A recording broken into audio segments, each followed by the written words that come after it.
at the beginning of Genesis 40. We'll move a little quicker and try to get through this story and also understand a little bit of the meanings, the deeper meanings behind what the authors are communicating to us. So let's pray and get started. Lord, we thank you for the opportunity to study your word tonight, and I pray that you would speak, you would teach, and it wouldn't be my opinions that are heard or any man's opinions, but it would be your teaching. We thank you. Amen. So let's just kind of remember the story of Joseph to this point. We've been working on his life for a few weeks. Remember that he is the favored son of his father, Jacob, also known as Israel. He was given the big-sleeved coat, and so he was the prince, the inheritor of all of the estate. And so Joseph was not popular with his older brothers, especially Reuben, who felt like he should be the inheritor. But in the midst of that, Joseph is given dreams by God. And these dreams tell Joseph that his mother and father and his 11 brothers will one day bow down to him, that he will one day be in charge and the ruler. Well, of course, that makes him even less popular with his brothers. His father remembers these things. Joseph clings to these dreams as promises. Remember that Joseph was sent by his father into a dangerous land for the purpose of bringing home his rebellious brothers. But they rejected him. They threw him in a pit. They sold him in slavery to Egypt.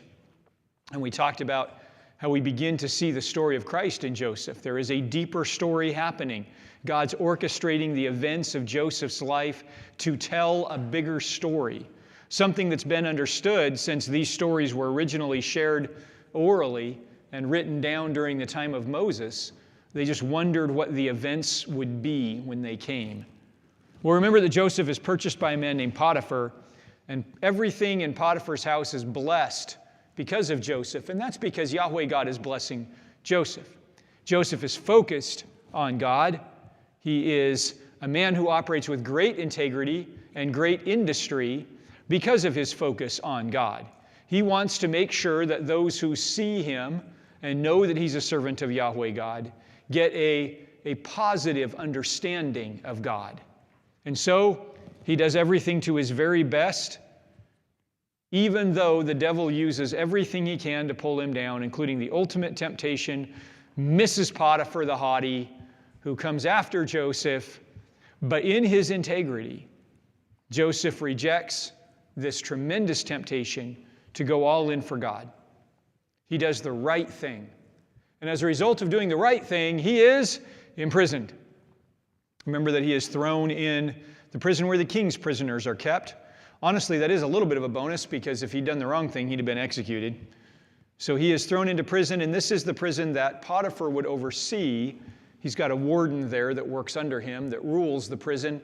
And Joseph is put under the care and privilege of this warden, who realizes that everything he has is being blessed because God is blessing Joseph. And the next thing we see is Joseph basically has been handed the keys to the jail. He himself is a prisoner and cannot leave, but at the same time, he is totally in charge of the jail. Everywhere Joseph goes, he is blessed by God, because everywhere Joseph goes, he surrenders to God. That's where we left him at the end of 39, and then we picked up in chapter 40, which says, after these things, Joseph is down in jail now, being the warden. After these things, the king of Egypt's cupbearer and baker offended their master, the king of Egypt. Now, we talked about this last week. The cupbearer is kind of a personal assistant, kind of like one of his head security guys, a chief in the Secret Service, if you will. He is the person who gets physically closest to the king because he gives the king his food. He would also take care of all kinds of other personal needs for the king, not only quite literally putting his cup of wine in his hand, but taking care of all of his personal needs, including supplying him with toilet paper. That's how close this relationship is. The cupbearer often would become a personal advisor to the king, overseeing every detail of the king's private life. He could be an important political figure, very influential to the king. That's the cupbearer. The baker is just that. He's the guy in charge of the bread, of making the bread. Now understand that until very recently, bread was considered to be the food of life. I mean, grain is going to play a huge role here pretty soon. Bread's already playing a huge role in this story. I think it was until the Atkins diet that bread was considered the thing we all needed to eat, until it was like, oh, that's carbohydrates, and carbohydrates are bad. I don't know, that's what God gave us to eat, bread, as y'all sit there eating pizza, which is the American version of flatbread. It really is. Bread is the basic stuff of life, and the baker is responsible for making and preparing the bread that the king will eat. It's a very important job. I think I told you last week I have a theory. I think the baker maybe tried a new recipe or tried some new grains or something. And the cupbearer, who was responsible for making sure all this was safe and edible, sampled a little bit, said, yeah, it's all right. Maybe he sampled a different piece than was given to Pharaoh, or maybe he just doesn't know good from bad, because when it made it to Pharaoh, Pharaoh took one bite of that stuff, spit it out, and said, y'all are trying to poison me with this nasty stuff. Must have been that really cheap wheat bread. You know that really cheap wheat bread like you can buy at the grocery store? I don't know, up here it's probably $26 a loaf, but down where I'm from it's like 59 cents a loaf. You should not eat that stuff. Must have been like that. Or maybe it was some of that gluten-free stuff. That stuff tastes like Elmer's glue and sand. I don't know, but nonetheless, they tried some of that stuff and didn't like it. And so, we are told, they offended their master, the king of Egypt. Pharaoh was angry with these two officers, the chief cupbearer and the chief baker. I mean, these guys are influential people. And he put them in custody in the house of the captain of the guards in the prison where Joseph was confined, in that very area. He put them in custody. He locked them up. He did not charge them with anything. He did not put them on trial. He just locked them up. The captain of the guards, who's the captain of the guards? Potiphar.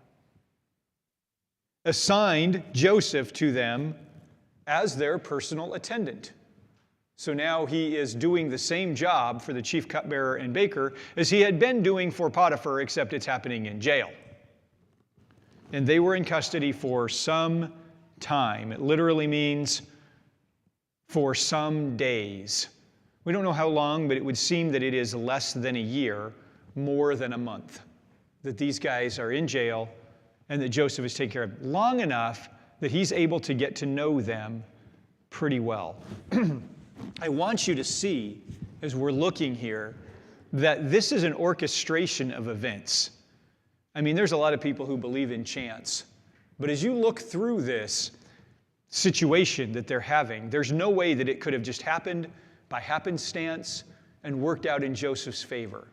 God is orchestrating events on purpose. Now understand that the Hebrew people who memorized these stories and taught these stories and protected these stories and then gave them to us down through the years, as they read this, as they thought about this, they too could see the orchestration.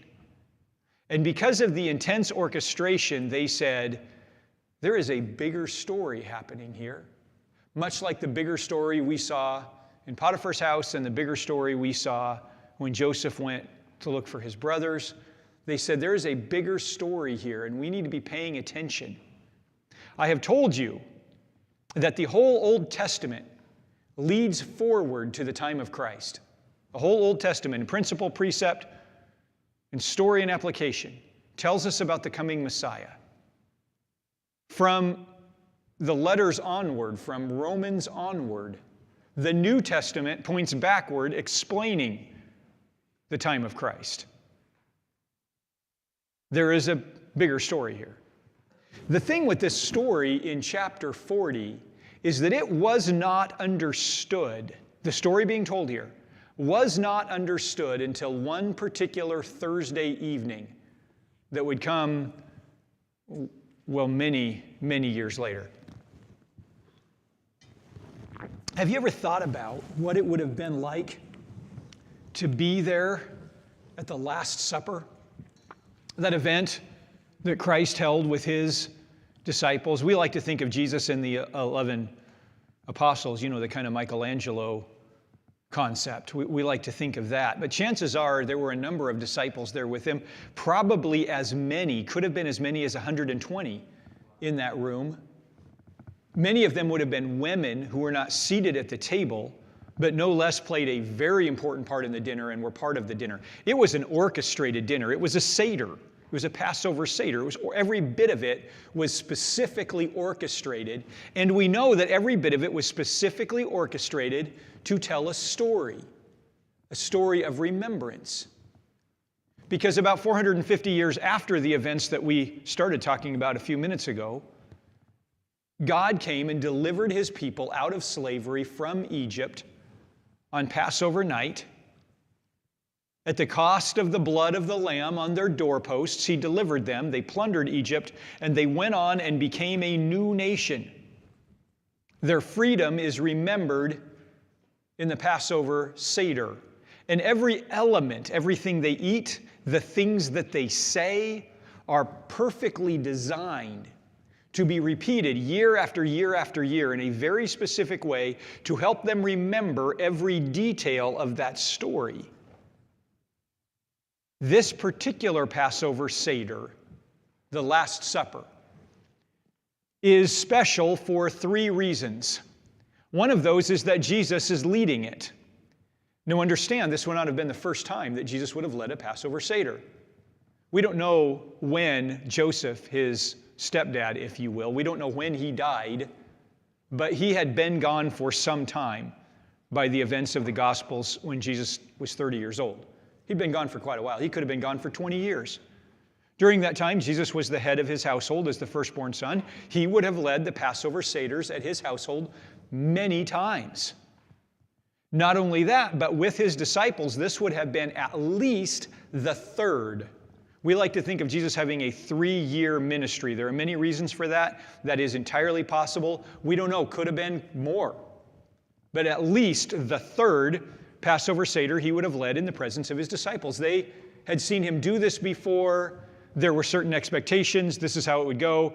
But this is special not just because he's leading it, but because it was the last one.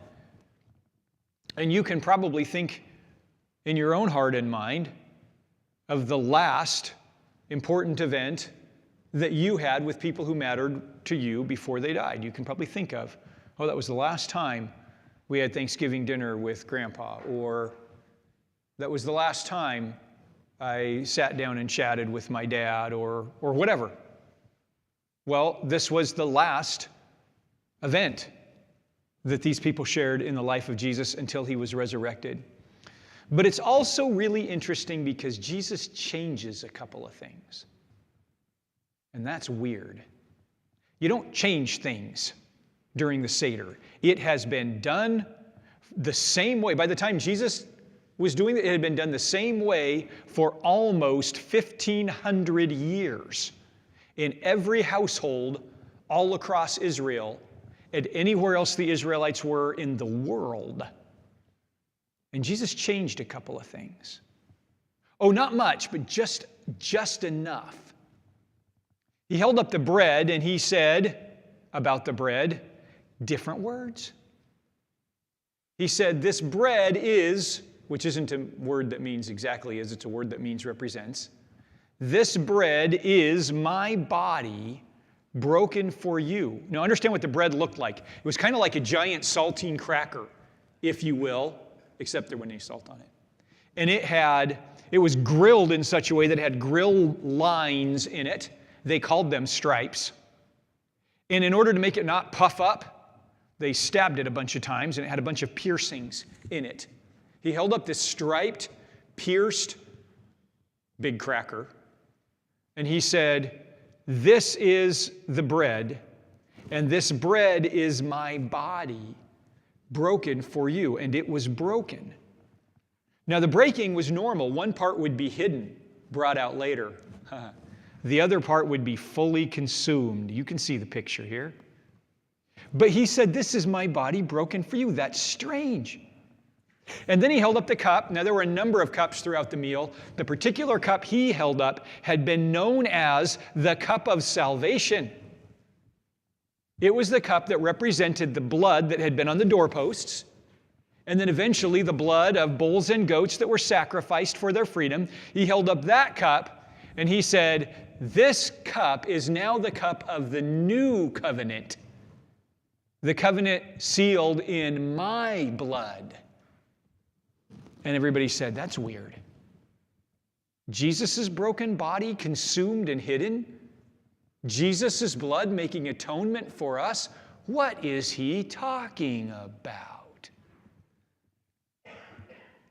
And I guarantee you, they thought about Genesis chapter 40, because it's all right there. Especially when Jesus said these words, "As often as you do this in remembrance of me. As often as you do this, remember me," he said. Interesting. Did you know that the four gospel writers take such a different viewpoint in telling the story of Jesus' life that there are really only 3 events that all of them talk about? All 4 of them talk about the feeding of the 5,000. And when we get there, maybe 3 or 4 weeks from now? When we get there, I'll tell you why that was so important to all 4 of them. They all talk about the feeding of the 5,000. They obviously all talk about the last events, the death, the trial, the beating, the death, and the resurrection. They all talk about that. And the one other event they all talk about is the supper. It's one of 3 things that all of them share, the supper. It was so important and so impactful to them. Let's see if we can figure out why. Genesis chapter 40, verse 5. "The king of Egypt's cupbearer and baker, who were confined in the prison, each had a dream. Both had a dream on the same night, and each dream had its own meaning. When Joseph came to them in the morning, he saw that they looked distraught." Now hold that right there. Every time I read this, since I was a little kid, this just gets me. They're in jail. Of course they're distraught. I mean, Joseph's in jail too. He's distraught too. But here's the deal. Joseph is focused on his God. Joseph doesn't find his joy in his surroundings. He finds his joy in his God. And because of that, he's able to see how others are feeling. We talked last week. When you're feeling really cruddy, you don't see how bad others are feeling. Joseph easily could have been like, "You're treating me bad, and now I have to be a butler to these guys, and they're criminals, and blah, blah, blah, blah, blah." Nope. Instead, he was like, "Wow, guys, what's the bummer?" That's just totally cool. We talked about that a little bit last week. Well, he asked the officers who were in custody with him in his master's house, "Why do you look so sad today?" Isn't that cool that he knows them well enough? What a cool guy. "Why do you look so sad today?" Well, they answered, "We had dreams, and there is no one to interpret them." Dreams in these days were a big deal. Dreams were thought to be sent by the supernatural as communication for us. And if you had a dream that you remembered and could relate in detail the next day, well, then the gods, and actually one specific god more than the others, had been speaking to you. And the thing to do there was then to go to a dream interpreter who you would pay, who would interpret your dream for you and tell you what the gods or God was saying to you. And if you didn't get that interpretation, well, I mean, your life could be over. The supernatural is trying to communicate something specific to you, and you're ignoring it because there's no interpretation. This could be horrendous. Here they are in jail. Who are they going to go to for interpretation? There's no dream interpreter hanging around in jail. I mean, life's over for them. This is a problem. But Joseph said to them, "Do not interpretations belong to God?" Oh, that's cool. So he says, "Tell me your dreams." Why, is he God? No. They know him well enough to know that he has a close connection with God. And he has an empathy for them. This is like when people come up to you to tell you heavy things that are going on in their life because they know you're going to pray. They know you are a Christian and they know you're going to pray. Wendy has a coworker who is decidedly anti-Christian. But when this particular coworker was having a crisis in her family, she came to Wendy because she knew that Wendy would pray. Oh, that's cool. That's cool. That's the kind of person we want to be. I'll tell you what, when you get that opportunity, pray right then with the people if you can. Just, oh yeah, I'll pray for you right now. You might shock them to death. I mean, go ahead and pray for them later. Remember them later, definitely. But pray for them right then. Powerful stuff. And pray with belief that God's going to move. Why would they have brought that problem to you if God didn't want to use that problem to move in their lives? Yeah. Pray with belief. Yeah, God will take care of that for you. Let's pray right now. Get it handled. Well, anyway, the chief cupbearer told his dream to Joseph. He goes first because he is in higher rank. So he goes first. In my dream, there was a vine in front of me. On the vine, there were 3 branches. As soon as it budded, its blossoms came out and clusters ripened into grapes. Pharaoh's cup was in my hand, and I took the grapes and squeezed them into Pharaoh's cup and placed it into Pharaoh's hand. Verse 12, this is the interpretation Joseph said to him. The 3 branches are 3 days. In just 3 days, Pharaoh will lift up your head and restore you to your position. You will put Pharaoh's cup in his hand the way you used to when you were his cupbearer. Interesting. Whenever you see 3 days, start paying attention.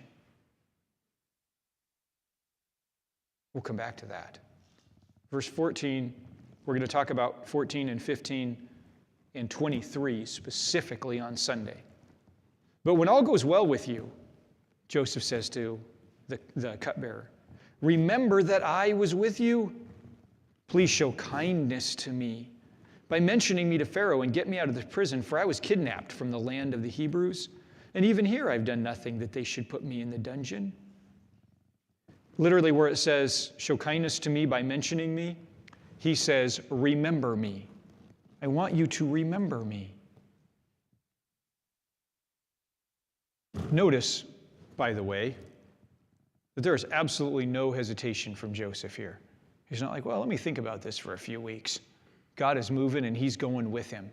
Be ready right now when God starts moving. Verse 16. Well, when the chief baker saw that the interpretation was positive, he said to Joseph, I had a dream too. I had a dream too. 3 baskets of white bread were on my head.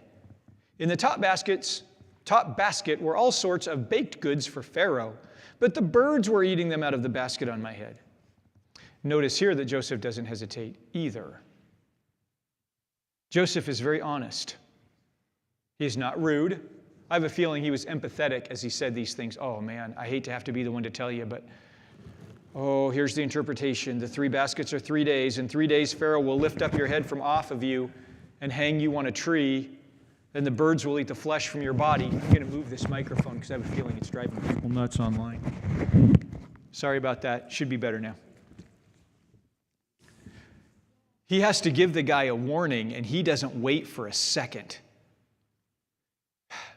Have you come across people that are making really bad decisions, and you know they're going to pay the price for it? God has just opened your eyes to see that the way they are going is the wrong way, and that if they keep this up, they're going to pay the price. And you don't really want to say anything, do you? Well, listen, we should not be the people going around calling everybody out.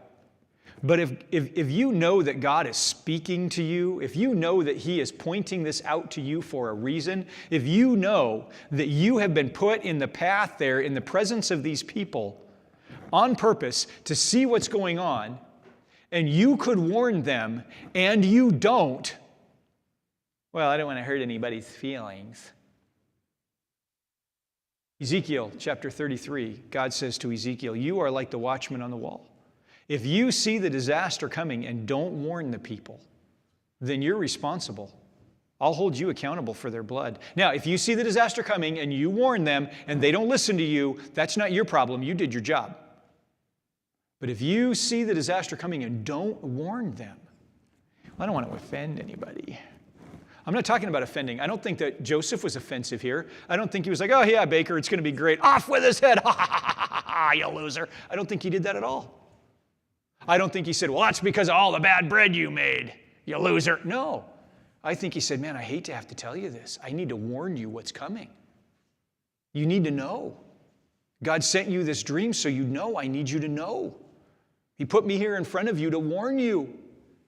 And he did warn him. He said, 3 baskets are, again, 3 days. In just 3 days, Pharaoh will lift up your head from off you and hang you on a tree, and the birds will eat the flesh from your body. What do we know about birds when they're used symbolically in the Scripture? Do you guys know what we know about birds when they're used symbolically in the Scripture? Anytime birds are used in a parable or a symbolic communicative situation, they are a symbol of badness. Often they're a symbol of negative otherworldly forces, powers, principalities, demons, you might say. Or they can be a symbol of the crowds of man that are against God. This is a negative. Are you guys seeing what I'm seeing here? Yeah. Are you seeing the picture? There is a cup. The cup is full of wine. In 3 days, that cup will bring salvation to the prisoner. There is bread. In 3 days, that bread will indicate that another prisoner is consumed. Are you seeing the picture? Jesus holds up the bread. He breaks the bread. He said, "This is my body." Part of it is hidden. It comes back later. Most of it is consumed. The 3rd day comes. His body has been consumed. His new body reappears. But the cup, that's our salvation. And those who hold the cup are saved. Listen, there's another picture here of the same event. God really tells us stuff a lot because he knows we're hard of hearing. Do you see where Joseph is? Joseph, the typological picture of Christ. He is between 2 criminals. One of those criminals is saved. How is that criminal saved? By the blood, by the cup. One of those criminals is lost. He is consumed because he doesn't have the cup. Do you remember the story? And what did the criminal say to Jesus? When you come into your kingdom, remember me. What does Jesus say to us when you sit there with the cup and the bread? Remember me. Remember me. Now, we're going to talk about Sunday what that means to remember him. It's going to come right out of this section, and this is why. On the 3rd day, do you see how many times the 3rd day has been mentioned? It's like God is saying, Chillins, are you paying attention here? On the 3rd day, which was Pharaoh's birthday. What's the birthday? The day of new life. Are you seeing this? On the 3rd day, he gave a feast for all his servants. He elevated the chief cupbearer and the chief baker among his servants. Pharaoh restored the cupbearer. The one with the blood is made new. He restored the cupbearer and placed the cup in his hand. But Pharaoh hanged the chief baker. The one without the cup is lost for all time and eternity. He's lost, just as Joseph had explained to them. Verse 23. Yet the chief cupbearer did not remember Joseph. Why did he not remember Joseph? Well, I guess we'll talk about that on Sunday. We'll talk about that on Sunday. Interesting stuff. Now, chapter 41. 2 years go by. You ever felt forgotten about? Overlooked? You ever done a really good thing for somebody, went out on a limb, helped them out, They never even said thank you. Listen, you ever help somebody move? Come on, that's just brutal right there. You know, I'm getting old enough to the point that buying me a Mountain Dew and a slice of pizza for helping you move, that ain't enough. I'm going to need you to buy me 3 visits to the chiropractor and maybe a massage for that. So if you want me to move, help you move, I'll help you move. Just keep that in mind. We can even use my truck. Just keep that in mind. You ever help somebody move and they just didn't even say thank you? They just forgot? You ever loan somebody to something and they broke it? Oh yeah, sorry about that. And they never did anything to fix it? You ever felt forgotten about? Here is Joseph. He helped to save this man's life. So that this man was prepared for the 3rd day. He was ready. And the man forgot about him. And 2 years. 2 years. What would you be like 2 more years? I have a feeling Joseph just went about his duties. Disappointed, yes. But he clung to the promises of God. The promises he'd received in a dream, he clung to those promises. And so, if this is what God needed to do, to bring about those promises, okay. Not my way, not my choice. I would have rather had it done another way. Haven't I already learned this lesson long enough, God? Well, 2 more years were needed. At the end of 2 years, Pharaoh had a dream. He was standing beside the Nile when 7 healthy-looking, well-fed cows came up from the Nile and began to graze among the reeds. After them, 7 other cows, sickly and thin, came up from the Nile and stood beside those cows along the bank of the Nile. Those sickly, thin cows ate up the healthy, well-fed cows. Then Pharaoh woke up. By the way, you guys know the Nile would flood every year.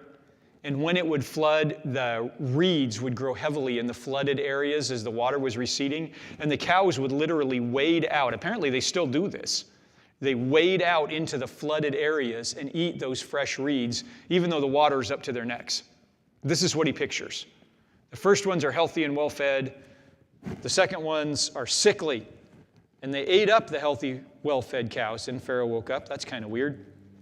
He fell asleep and dreamed a second time. 7 heads of grain, plump and good, came up on one stalk.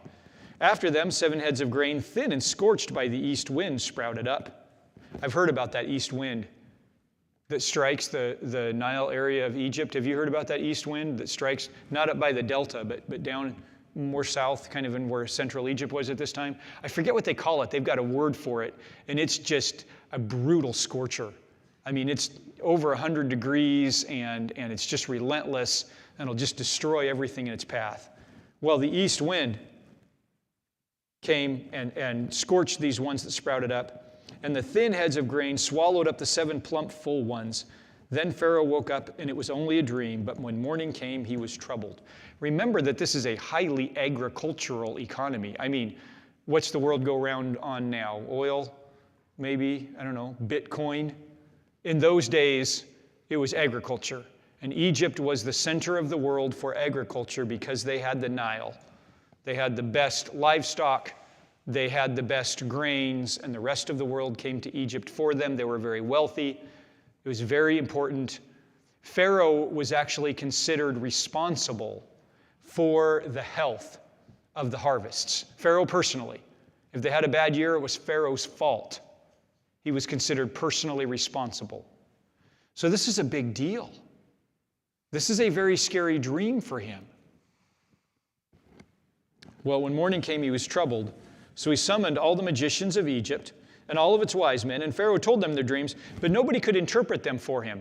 That's wild to me. Wouldn't somebody at least make something up? I mean, come on. If you don't, you could be thrown in jail. But if you do interpret them and Pharaoh's satisfied with the interpretation, well, you could get all kinds of glory and honor and money. Wouldn't somebody at least fake something? Ah, yes, the 7 heads of grain. Ah, that represents what a great job you're doing, Pharaoh, as the leader. And the skinny ones represent your enemies. Oh, except they ate the good ones. Let me think about that a minute, Pharaoh. I'll come up with a better one. I mean, wouldn't somebody at least try? Nobody could come up with anything. That's weird. That's where the Hebrew scholar says, there's a story here. There's something going on here. We need to pay attention. By the way, 7 is a really important number, isn't it? You know what 7 means? 7 is a number of completion. 7 is a number of, rest. It's finished. It's done. At the end of 7, something is always finished.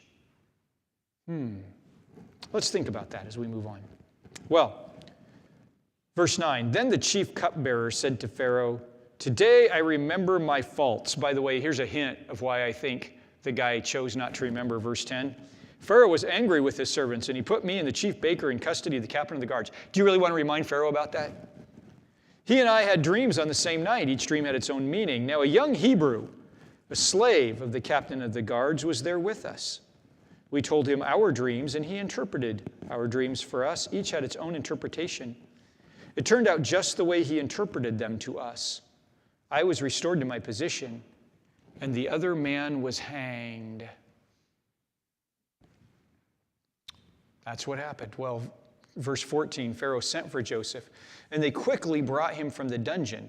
So quickly that he stopped for a spa treatment along the way.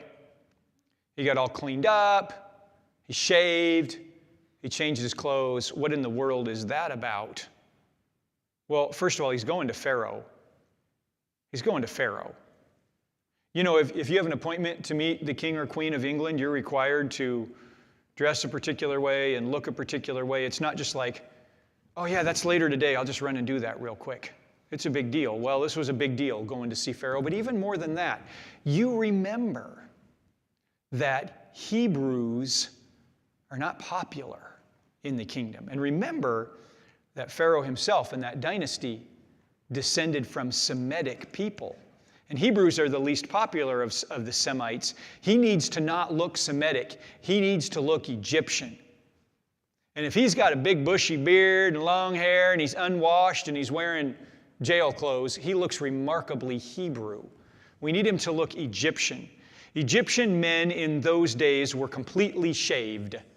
No hair, at least anywhere on their heads, and they often went shirtless, so no hair anywhere on their bodies, on their legs. They were to be completely shaved, hairless. You guys have seen the pictures. You guys have seen the various stelae and of the hieroglyphics and the funeral masks and all that. Yes, they were shaved. Later, a few hundred years from now, they could have one big chalk of hair on the back of their head, which we think Moses probably had. By the way, he didn't look anything like Charleston Heston. Anyway, at this point, he is to be completely shaved. So he's going to do the part to look Hebrew. He's going to do his best to fit in so that he's not weird and he's not rejected. There's something to be said about that for us Christian people. He doesn't become Egyptian, but he's not offensive. He's not offensive. He makes sure that he can be well received. He puts forth the time and effort to be polite, to be kind. He has an answer for Pharaoh. An answer which he produces with gentleness and respect. Just like he did for the cupbearer and just like he did for the baker, even when it was bad news. That's what Peter tells us to do. Always be ready with an answer. But be ready with gentleness and respect. You don't have to be a smart aleck. Well, if you went to church, you'd already know the answer to that question, wouldn't you? You don't have to. You might be better than them. Jesus was certainly better than us. He didn't go around acting like it. Gentleness and respect. Well, he changed his clothes, he shaved. He appears before Pharaoh. Pharaoh says to Joseph, now remember, there are people standing all around. All right, this is probably the throne room. Pharaoh is going to be elevated high on the throne. Joseph is going to be brought in low and kneel before him. There's officials, there's guards, there's soldiers, the whole bit. Paint the picture. I have had a dream, and no one can interpret it. But I have heard it about you, that you can hear a dream and interpret it. You see the expectation here? What would you say? I'd probably say, yes, sir, Pharaoh, I'll do the very best I can for you. Not Joseph. Joseph says, I am not able to. What? I am not able to, Joseph answered Pharaoh. It is God who will give Pharaoh an answer. Wow. That's courage. Jesus said it this way, let your light so shine before men that when they see your good works, they will glorify your Father in heaven. Remember when Jesus would do miracles, the people would give glory to who? God, not Jesus. He continually pointed at the Father. Then that's our job. And that's what Joseph does. Listen, you need to understand, Pharaoh, it ain't me. It ain't me, it's God. Listen, this is really good when things go well. Hard for me as a preacher. Great sermon, Pastor. Well, I just stood there and babbled. If you like it, thank God. I like that. I like that. It is God who will give a favorable answer. So Pharaoh says to Joseph, and then he recounts the dream. He tells him on standing on the Nile and the well-fed cows, and then he tells him about the sickly ones, and then he tells him about the second dream with the grain and the sickly grain. And he says in verse 24, I told this to the magicians, but no one can tell me what it means. Then Joseph said to Pharaoh, man, he just knows right away. He's like, I need a couple of days. No, he's got it right now. Joseph said to Pharaoh, Pharaoh's dreams mean the same thing. God has revealed to Pharaoh what he is about to do. Not one of the Egyptian gods, by the way. It's not Yahweh, the personal God. It is the Hebrew term for God, El. Not Ra, not Thought. It's God. God has revealed to Pharaoh what he is about to do. The 7 good cows are 7 years, and the 7 good heads are 7 years. The dreams mean the same thing. The 7 thin, sickly cows that came up after them are 7 years, and the 7 worthless, scorched heads of grain are 7 years of famine. It's just as I told Pharaoh. God has shown Pharaoh what he's about to do. 7 years of great abundance are coming throughout the land of Egypt. After them, 7 years of famine will take place, and all the abundance in the land of Egypt will be forgotten. The famine will devastate the land. The abundance in the land will not be remembered because of the famine that follows it, for the famine will be very severe. Literally in Hebrew it says very heavy. Since the dream was given twice to Pharaoh, it means that the matter has been fully determined by God and he will carry it out soon. Interesting. There's going to be 7 really, really good years, unlike anything that's ever happened before. And then there's going to be 7 really bad years, and the bad years are going to be so bad that we'll forget the good. Does this story sound familiar? There is a time coming of 7 really bad years. We call it the Great Tribulation. You know what tribulation means? Really bad. It's the great, really bad. Tribulation means troubles. It's the great troubles, the great, really bad that's coming. The great, really bad will be so bad that the people will forget the abundance that came before. Now, parentheses. There are many scholars that I personally enjoy and present and believe, and some of the information I get to you, I get from them, from these scholars. There are many who believe that one of the things this story is telling us is that before the time of the Great Tribulation, there will be a time of great abundance on the earth. A time of abundance beyond anything that we have ever previously known. And you can say, we're having a time of abundance like that right now. You could say that since about the 1980s, that the world was experiencing abundance beyond what's ever been known before. Matter of fact, there were some who believed so strongly in this that when the world started hitting in a massive stride in the 1990s, heading on into the 2000s, that they felt like, well, maybe we're in that 7-year period of abundance. I mean, yes, there are pockets of people starving, and there are pockets of people struggling, but overall, the world is facing a time of abundance beyond. Now, I don't feel like that was correct, and I can't tell you that that's the way it is right now. But I do know that that's what the people of the world are trying to produce. You guys might know that I very occasionally watch this TV show. What's the name of it? Star Trek. That's what it is. I don't know much about the show, but I do know that it started with the original series in 1966. And then in 1989, there was The Next Generation, which ran for 9 seasons. And then there was Deep Space Nine, which is really good, by the way, a show about a mall in space. And then there was Voyager, which gets a little redundant, actually, but it's still a good show. It gets better when they bring on Seven of Nine, great character there in Voyager. And then, of course, there's lots of newer interpretations. There's Star Trek Enterprise with Jonathan Archer. That's kind of cute, but it does get a little redundant as well. And then there's some like Discovery, which is okay but dark, you know. But there's one, the Strange New Worlds, that they're still doing right now. Highly recommend. Good show. I don't know much about it, Star Trek. But I do know this. The entire premise of the Star Trek series, of the greater series, the entire premise of the franchise is that coming soon, within the next couple hundred years tops, mankind will, in one generation, wipe out all poverty and all oppression and all hunger on the planet Earth.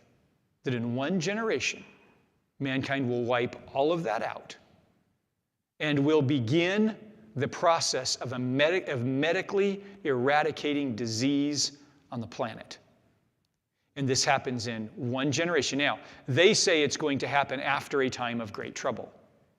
That there's going to be some sort of nuclear war or something like that, and then mankind's going to get its act together. And in that one generation, all struggles will be gone, and as a result, we will have the time and energy and resources to focus on things like space travel. Interesting premise. Did you know there are better than 8 billion people on the planet today?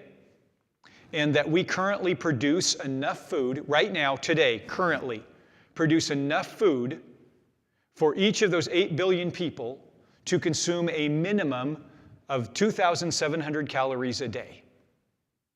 Right now, today, on planet Earth, there is enough food where no one needs to be hungry. Interesting.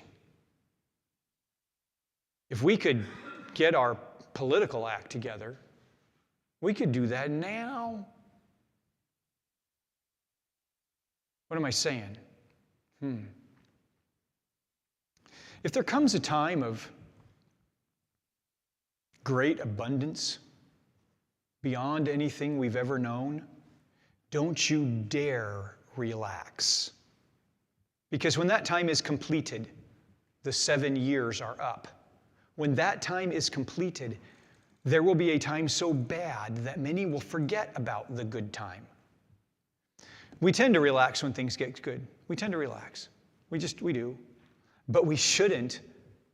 We tend to relax when we got plenty of the money in the bank and we don't pray as often. We tend to relax when our family members are all healthy and near us and we don't take the time with them that we should. We tend to relax when all the traffic lights are green and we no longer watch how fast we're driving. I mean, there's a reason that in all the movies about the time that everything gets really good, you know that's when the bad guys are coming and it's all going to blow up, you know? We tend to relax. When things get really good, remember, Christ is coming. Remember. Well, that's what Pharaoh is about to hear from Joseph. Things are going to get really good, and when things are getting really good, we need to make the plans for when things are going to get really bad. Now listen, I have a plan for when things get really bad here, the tribulation. I'm just not going to be here for that. I'm just going to, I mean, because you can actually, you don't even have to go online. You can reserve a ticket today to not be here for that. Jesus will just come get you, and you don't have to be here for that. If you're not here for the tribulation, you get to go to a thing called the Wedding Feast of the Lamb, and I so want to be there. I hear the wedding cake is better than anything here, and I intend to be at the Wedding Feast of the Lamb, and you can too. You can too. You can simply trust in Christ, trust Him with your today, with your tomorrow, with all eternity. Trust in the blood to deliver you, just like the story tells us. You can say to Him, Jesus, when you come into your kingdom, remember me. And He will. And you won't even be here for the bad times. I'm prepared. Joseph is about to tell Pharaoh, we need to be prepared. Well, there's my plan. It's an escape plan. I suggest you take it as well. Joseph goes to Pharaoh and says, verse 33, so now, as a result of this, let Pharaoh look for a discerning and wise man and send him over the land of Egypt. Stop! Pharaoh said, interpret the dream. He didn't say, advise me on what to do.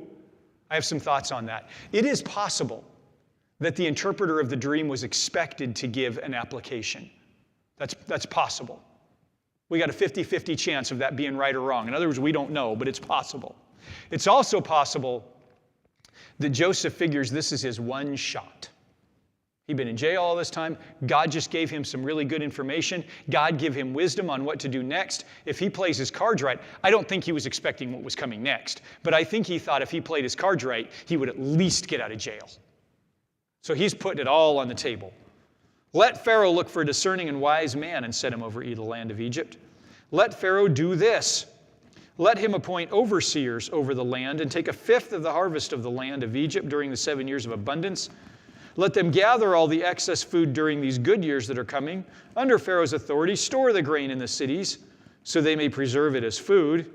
The land will be reserved, or the food will be a reserve for the land during the 7 years of famine that will take place in the land of Egypt. The country will not be wiped out by the famine. That's a good plan. The proposal pleased Pharaoh and all his servants. And he said to them, can we find another one like this, a man who has God's Spirit in him? There's some discussion about that line, God's Spirit. He could be saying the spirit of the gods, which would be a very Egyptian term, but it really seems like he's using the Hebrew word here. The spirit of the Hebrew God. That's cool. That's cool. What do you suppose Joseph is doing at this moment? I mean, I'd be trembling in my socks because if Pharaoh doesn't like the interpretation, I ain't going back to jail. I ain't going back to anywhere. I'm going with the baker. I'd be a little concerned. And then to hear him start saying these words, wait a minute, I don't think I understand, Pharaoh. Can you repeat that? What are you saying? Well, Pharaoh said to Joseph, verse 39, since God has made, that is the Hebrew word, since God has made this all known to you, there is no one as discerning and wise as you are. We know how old Joseph is right here. It tells us in verse 46. He's 30 years old. He's not an elder. Remember, at this point, people are living to 130 or more. He's a young guy. There's no one as discerning and wise as you are. You will be over my house, and all my people will obey your commands. Only I, as king, will be greater than you.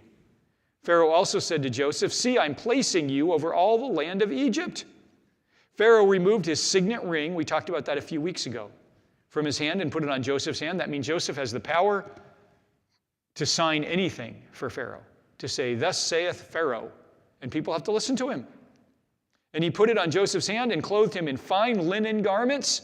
No more jail stripes for him. Fine linen garments, by the way, refers to coats with big sleeves. Interesting. And he put a gold chain around his neck. That would be a symbol of royalty. That's like wearing a crown. Mr. T must be the king. Anyway, he had Joseph ride in his second chariot when they would go places in the big procession, you know. The main limo, that's Pharaoh's, and then the second limo, that's Joseph's. He placed him over all the land of Egypt. Pharaoh said to Joseph, I am Pharaoh, and no one will be able to raise his hand or foot in all the land of Egypt without your permission. He made him, some people like to call it the prime minister. Sure, a little more like co-regent. People say, well, then why isn't Joseph's name written in the annals? Why don't we have, because he's a co-regent. He's not the one saying it. Oh, he might say, I declare there must be free 7-Eleven Slurpees for everyone. I, Joseph, say this. No. I, as Pharaoh, say free 7-Eleven Slurpees for everyone. I have the signet ring. He doesn't even need his own name. Matter of fact, he didn't even have his own name anymore. Pharaoh gave Joseph the name Zaphenath-Paaneah. Okay, this is super interesting. If you thought I was making all this up before, you don't anymore. Because what does Zaphenath-Paaneah mean? Oh, we don't know. It is thought that it likely means the revealer of secrets, or that would be the revealer of mysteries, the one who tells us things we need to know. But it's equally that it could mean the Prince of the Living or the Prince of Life. It's also equally possible that it means the rescuer of the world. Oh, and there's one more. It is also equally possible, there's any chance, it could mean any of these things, that it means the bread of life, the revealer of mysteries, the one who tells us the truth, the Prince of Life, the rescuer of the world, the bread of life. Who does that make you think of? Ooh, but we don't know for sure what it means. Have you read Revelation 19? At the end of the tribulation, when Jesus saves the world, he will be given a new name. Nobody knows that name. Only he himself knows that name. We all spend all eternity learning that name.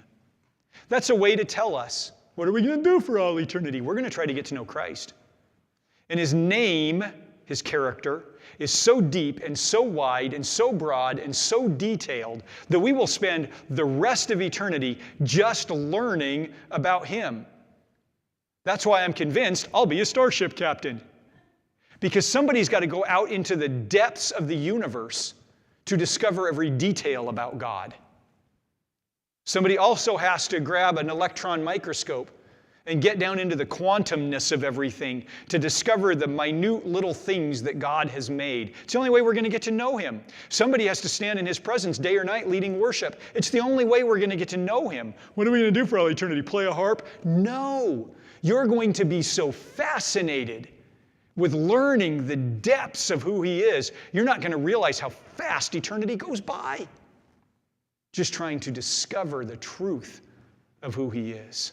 He is the one who tells us the truth, the Prince of Life, the rescuer of the world, the bread of life. And we're going to learn all about that for all eternity. One more quick thing. Pharaoh gave him a wife.